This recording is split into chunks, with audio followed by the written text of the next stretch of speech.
All right, so I want to show you how to, we're going to set up our project for the nonsense animal project. Here is a Word document that is showing my setup for my face. So what I did was I went on Google and I found an image of an animal that I wanted to draw, which was a tiger. That would be this image right here. It was just a full tiger face. I then went and found 3 other different tigers and found a different eye. I was able to crop it, enlarge it, put it on here. Another different tiger eye, cropped it, enlarged it, placed it on top here. And then I found a nose with a mouth. And again, put it on top of the base tiger face. Okay, once I did that, I made a copy of it and made a black and white version. So the black and white version is the version that we're going to use when we go to do a grid enlargement drawing of this. So we're going to actually put a grid on this. This will be a nice reference, kind of breaks all of the lines and shape downs a little bit clearer than the color. So we're going to focus on the black and white copy. Once we put a grid on top of this, we're then going to do a grid enlargement drawing, and that's going to look like this. And what I suggest we do, or you do, is to draw the actual rectangles or cutouts of the eyes first. That's the first thing. It's the easiest thing to draw on here because they're straight lines, and you should be able to locate, the corners and the intersections between the grid lines of these actual outer edges of the rectangles. Once we draw it, it's going to look something like this. So I've got my accurate drawing. Again, I've focused on accuracy, subdivided in some tough areas.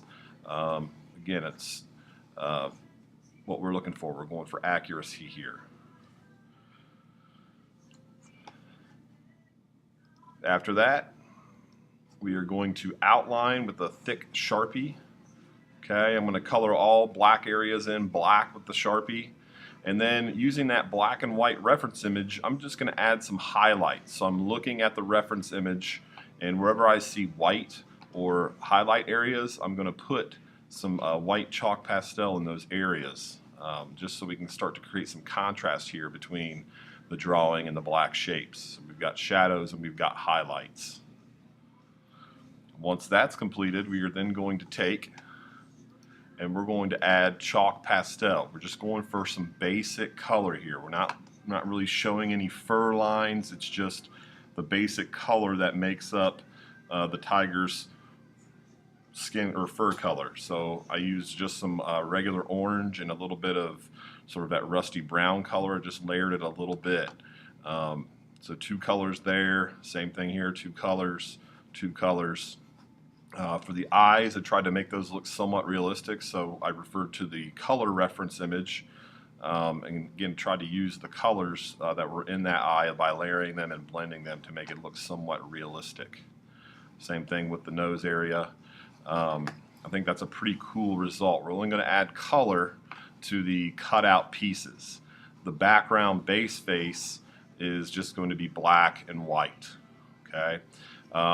I think this looks pretty cool. Creates a lot of good contrast. I think the eyes and nose and mouth stand out really well. I added some shadows underneath the rectangular cutouts just to kind of make them pop off, appear that they're popping off the paper. One other option that you can do, you could be done at this point, or if you want to add a halo or something to the background, that's an option. And we'll show you that right here. So again, this is what my example looks like. I just added sort of a greenish blue halo around here because that's kind of a complementary color of the orange or red orange.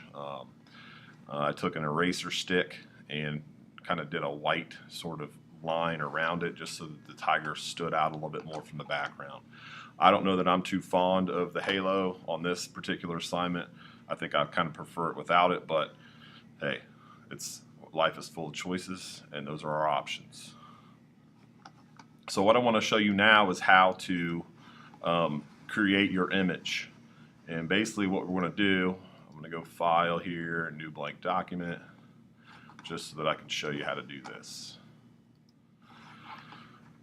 So we're going to go ahead and go to Google, and you can go to images, and I'm going to put in tiger. Again, you can choose whatever animal you want. You want to find something that has a frontal view of a face, you know, that where it's looking at us rather than a profile view, because we are going to want to have two eyes, a nose, and a mouth that are cut out. So completely your choice. Let's say I want this one. Looks pretty good, so I'm going to go ahead and drag this out to the desktop, and you're going to see that it should pop up. It's out there, right there. Okay. I'm going to go ahead and go to my Word document. I'm dragging in the tiger to the Word document. Okay, now there's a few things here that we need to kind of address and set up here. The first thing is once you click on your image, you're going to notice that this little format thing comes up here, and that's what we want to click on. That's going to give you all your different options. So you got color corrections, all that good stuff, crop. I want to go ahead and crop this because I just want the face. So dragging these bars here down so that I can get a base face. And that looks pretty good. The next thing I want to do is I want to be able to move this thing around with my mouse. So I'm going to go to this little dog here. I'm going to click on it, and since it's the base face, I'm going to put behind text. So now what I can do now is click, and I can drag this anywhere that I want to. Okay, I'm going to go ahead and enlarge it by pulling it from the corner. This wasn't a very good image because it's obviously blurry. So you're going to want to make sure that you have clear imagery that's going to work on this.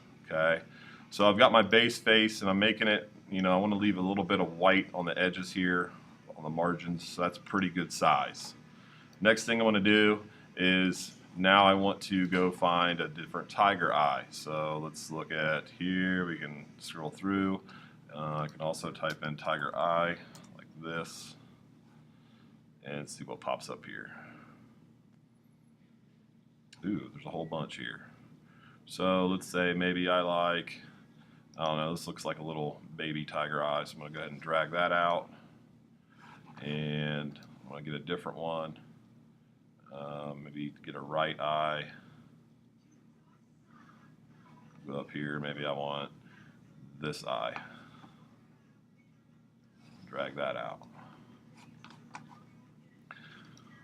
So now what I can do is I can find my tiger eye. I'm going to drag that into Word here, and you notice it puts it on top. Again, I want to click on the image. I want to go to Format, and now I want to click on the dog, and I want to make it in front of text.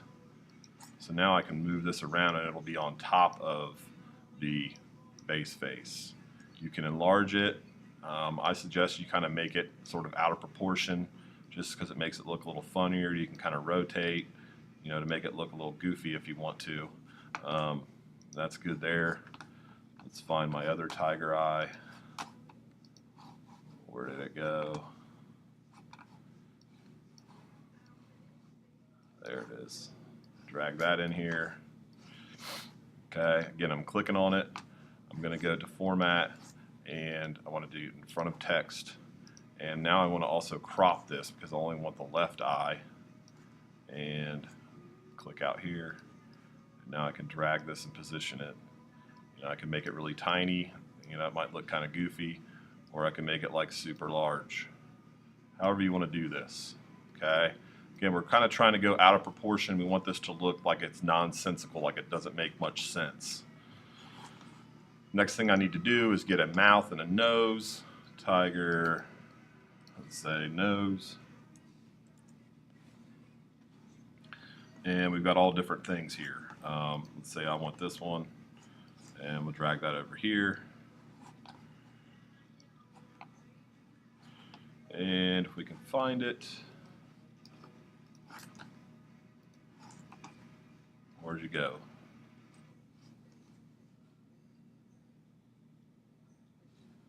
There it is, right over here. Drag that in, and again, click on it. We want it to be in front of text, so it's in the front, and we can enlarge it.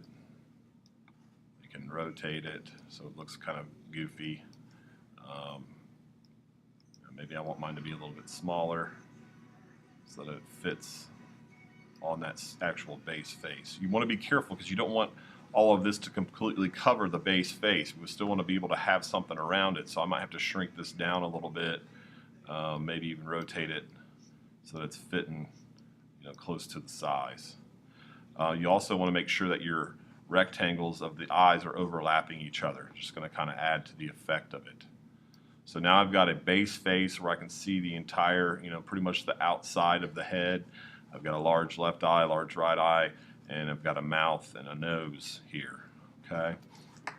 And that would be good. So you want to go ahead and print that out just as is.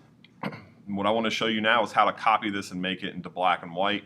So you want to print out a color version, and you also want to print out a black and white version. So all I'm going to do is I'm going to click on the main image.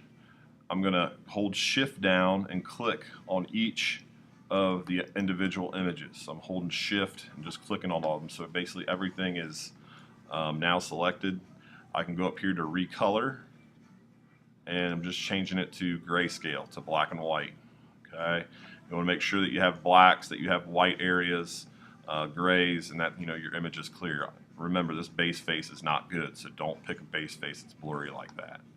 Once you have everything in grayscale, you can go ahead and go to File and down to Print and print one of those out. So you should have a color version and a black and white version. Okay, the black and white version is the one we are going to put a 1-inch grid on and then do a grid enlargement drawing with it.